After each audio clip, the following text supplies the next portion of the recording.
Ladies and gentlemen, boys and girls, it seems likely we have another new hero of politics. Fresh from his landslide victory in the Green Party leadership election, Zack Polanski made an appearance on the BBC's Politics Live show and shook things up more than a little. I'm Mike Sivier of Vox Political, and I was delighted to hear some of the things he had to say when he was given an opportunity to introduce himself to the UK's politerati. Now, our viewers may not know that much about you. This is your chance to introduce yourself to them. You used to be an actor, a hypnotist, and some would say, more controversially, a Liberal Democrat. To introduce yourselves, tell us how you got to this position. So I used to work in community theatre, working with communities that were marginalised, so migrant communities, trans communities, which is why that issue is so important to me, disabled communities that are often challenging power and wealth, and we would work through role play in how people challenge these power structures. And there's only so long I could do that for before I said, if the systemic barriers are so difficult in place, it's time to get involved in politics and change those barriers. Reason why I ran as leader of the Green Party is everyone knows the Green Party cares about the environment and we care about the climate crisis, and that's never going to go away. But what people don't know is at the centre of our platform is to lower people's bills, is to nationalise the water companies. We have water companies right now pumping sewage into our rivers and charging us extra for the privilege. And also to make sure that we have a politics that people can trust and have integrity. And I think that comes to the heart of the conversation we were just having. People in this country are exhausted, they are tired and they're sick. They're working longer hours, their wages aren't going up, food prices are going up, and they hear this Westminster bubble of the old two parties just arguing these scandal after scandal, and I think it's time for a different kind of politics. Let's make a note of his work with disabled communities. This means the disabled community may at last have somebody in the top tier of mainstream politics who is on their side. If that translates into a voice advocating what they really need, rather than just using them as victims of cuts that they are too vulnerable to resist, it'll be a huge step forward. He wants to lower people's household bills and mentions nationalising the water companies. This is right up my street. Vox Political has said time and time again that the water companies need to be renationalised because privatisation simply isn't a viable model for them. Corruption will always set in, and the reason is that shareholders can always cream off as much money from the bill payers as they want and then tell the government they can't afford to service the company's debts or improve its infrastructure. They privatise profits and nationalise debts. The only answer is to take away from them the chance to appropriate money that should not be theirs to take away. He's right about the Westminster bubble, with scandal after scandal, while the cost of living skyrockets and we, the ordinary people, suffer. It is time for a new kind of politics, and it has been for at least the last 15 years. Politics. Now, it's a crowded field, the political world. How are you going to show that you are bringing something different? Jeremy Corbyn welcomed your victory. You've had pretty warm words with him. You seem to agree on a lot of things. Do you think you would do a deal with him if he gets his new party up and running? Well, I think it demonstrates how badly Keir Starmer is failing, that not only the Green Party are surging to the left, a movement that doesn't even exist yet seems to be getting a lot of support too. I got into politics because I want to cooperate and I want to see change in this country, to turn this country around. And anyone who's going to challenge this failing Labour government and take the fight to reform is someone I consider an ally. So whether that's talking to them or deals, we have to wait until something actually exists yet. But I'm certainly open to whatever that might be. My central mission right now, though, is to make sure this Labour government is not just scared of losing votes and seats to the Reform Party, but actually is more worried about the Green Party. And you've talked there about... Look at his attitude to political alliances. He's well up for cooperating with a new party, not even formed yet, by Jeremy Corbyn and Zara Sultana, if it will demonstrate how and why Keir Starmer's Labour has failed in the one job it had, which was to reverse the corruption and decay of the Conservative years, and if it will take the wind out of Reform UK's windbags. You've been on with our colleagues from 5 Live a little bit earlier, and you talked about something saying it was about stealing and shoplifting. And you said a lot of people go around stealing as they have no other option. I would consider it if I didn't have another way. We shouldn't criminalise poverty. I mean, that's pretty controversial. Do you think the police shouldn't be prosecuting people who are shoplifting? I think we should look at priorities. I want everyone to obey the law. And I used to work in a DIY shop when I was a teenager, so I remember how devastating it is for small business owners when people are stealing. So we clearly need to look at society that's causing people to do that. The comments I made were in the context of if you're a single mother, you have no money whatsoever and you need baby food and nappies, the idea that you would steal and then get put in prison seems like a pretty perverse result. Actually, I think what we need to do... A lot of people would say that actually you can't let that go unpunished. Well, I think those people would be deeply uncompassionate and saying, actually, if your child wasn't able to eat, if your child was at risk of not surviving, wouldn't you do whatever you needed to? Now, I'm not suggesting for a second I want people to do that or people should do that. What I'm expressing, I think, is basic humanity and compassion and going, people need to eat, they need to look after their families. And if after decades of Conservative austerity and now Labour austerity 2.0, people can't afford to do that, we shouldn't be surprised if shoplifting increases. And rather than put people in prison, let's look at dealing with the root causes. Okay, What about the way he handled that question about shoplifting?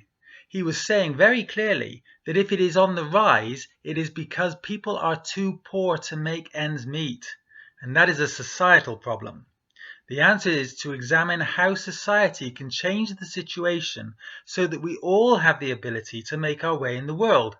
And that's what Mr. Polanski is saying. Root causes. Okay, I'm just going to quickly bring in Jake particularly. You've been critical very much of some of the things the government's doing. What's your response to what Zack has to say? Well, Zack would be a very good spokesperson for a pressure group or a charity, but we're talking about a political party that presumably seeks public office, and some of the policies that he has advocated for, whether that is decriminalising shoplifting, nationalising Sainsbury's, are just pie in the sky. And actually, really, at the next election, anyone considering voting Green has to consider that vote for Green is essentially a vote for Nigel Farage. And if you really want progressive politics in this country, then the Labour Party is the vehicle for change. Is this why Labour are plummeting in the polls?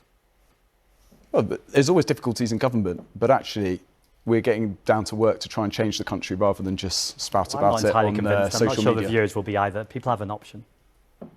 Are you worried about losing votes to the left? As I said, they've got an option. If they vote Green, you'll get Nigel Farage and Reform. Well, how about proportional representation? So that's not a situation.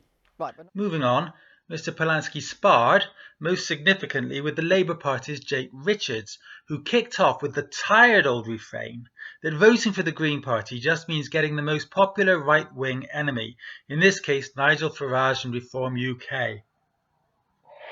We've heard this so many times before, vote X, get Y. Why indeed? Mr. Polanski's answer was excellent. Why not proportional representation? It would end for good even the possibility of having a far-right government like one formed by Reform UK or even the one formed by the Conservatives over the last 14 years up to 2024. As Keir Starmer's rule drags on, he may find that this is the only practical choice to stop the UK being dragged into a hole from which we may never escape. That's why there's difficult decisions on spending and tax, and there were in the last budget, and I'm sure there will be in this budget. But that's the difference maybe between Zack and grown-ups in the government who have to make those difficult decisions to make sure that we stabilise the market. One at a time. One at a time. Why are they always difficult decisions for the poorest communities and not the super rich? Why are you not putting a wealth tax on assets of 1% on £10 million or more, 2% on £2 billion or more? You could be raising about £25 billion. Yeah. Mr. Richards' claim that Labour was making the difficult decisions is another hoary old line that gets dusted off whenever politicians don't have anything better to say, and more fool him for coupling that with the suggestion that the Green Party aren't grown-ups. The response that the difficult decisions always disadvantage the poorest and most vulnerable while the super rich get a free pass was exactly the wake-up call that the complacent Politics Live panel and the public needed to hear. The call for a wealth tax was music to my ears, even if it was referring to the kind that has already been dismissed as unworkable by those who have the most to lose from it. And ultimately, the way out of this is get the economy growing again. And that's why we are... You're not. Okay, one at a time. Well, fastest growing economy in the G7. Incoherent. The national economy is nothing like a household budget. I So when didn't we say hear it was, these Zack. ideas of balancing the books, etc., it's complete nonsense. Austerity is causing the damage that is happening to our society right now. How you're going to fix a broken economy? Well, how I've you're talked first of all going to about grow wealth the tax. I economy. bring capital gains tax in line with income tax. You'll I'd send invest everybody out in of the public country. structure. We don't need Let to him tax and answer. spend. We need to spend and tax. And actually, the more that you invest in your public services, the more that brings spending multipliers into the economy. Tom is right. We need to look at the structural inequalities or the structural problems. And this whole entire conversation is a bit economically incoherent when you actually need to start from first principles. But what you need is... When Mr. Richards spoke about balancing the books, Mr. Polanski again delivered a dose of reality. A national economy is not a household budget. The books don't actually need to be balanced immediately. Budgets aren't tax and spend because taxes don't actually pay for anything. They just free governments to create and spend public money. From this, we can see that Mr. Polanski is a supporter of modern monetary theory, as am I. The more that is invested in public services, the more valuable that money becomes as it passes through the economy. The Institute for Fiscal Studies says that your economic plans are unsustainable. Well, the Institute for Fiscal Studies, along with many organisations, are trying to maintain the status quo.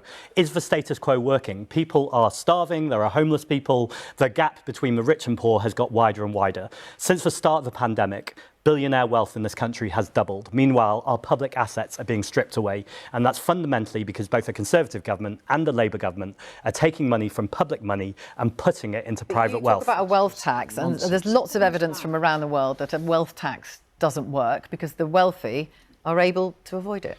Well, that evidence doesn't actually exist. There was a report by Henley and Partners. By the way, this is an organisation that sell golden visas and passports to highly wealthy individuals.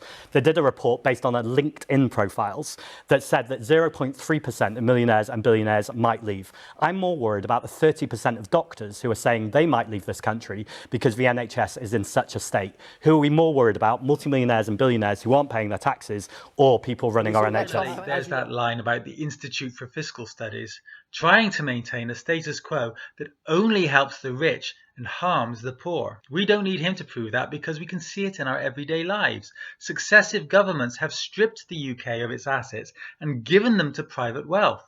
In this and in his call for a wealth tax, Mr. Polanski echoes Gary Stevenson, and that can only help his case. He's also absolutely correct about the false claim that billionaires will leave. I do have mass sympathy for people in complex situations, particularly people with disabled family members. But this is a government that has cut disability benefits, that cut winter fuel payments. Many people are in tricky situations. And if a government can't show compassion for those people in tricky situations, I think they're going to find it a tough sell to ask for compassion for Angela Rayner. Finally, in discussing Angela Rayner's stamp duty troubles, he came back to the issue of disability. Again, I would endorse everything he says. While Labour is continuing to do its best to take everything away from disabled people, it is hard to have any sympathy for Angela Rayner if she broke the law, even to help her disabled child. Add it all together and it's a powerful start. I look forward to Mr. Polanski's next appearance, although, referring back to that other hero of politics I mentioned in this clip, how many times have we seen Gary Stevenson on that show? I've been Mike Sivier, and it's time to buy me a coffee. That means donating cash to help keep Vox Political alive. Donate more than £15 and I'll give you a free digital copy of my new pamphlet, The Whip Line, July 2025, which is available at long last.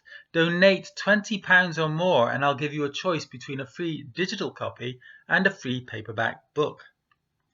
Subscribe to the video mailing list, like and comment on this video clip, join the channel and subscribe to it if you haven't already. If you do all that, then not only will you have a shiny new book to read, but you'll also be helping keep this channel alive, and then you'll be able to see me in the next one.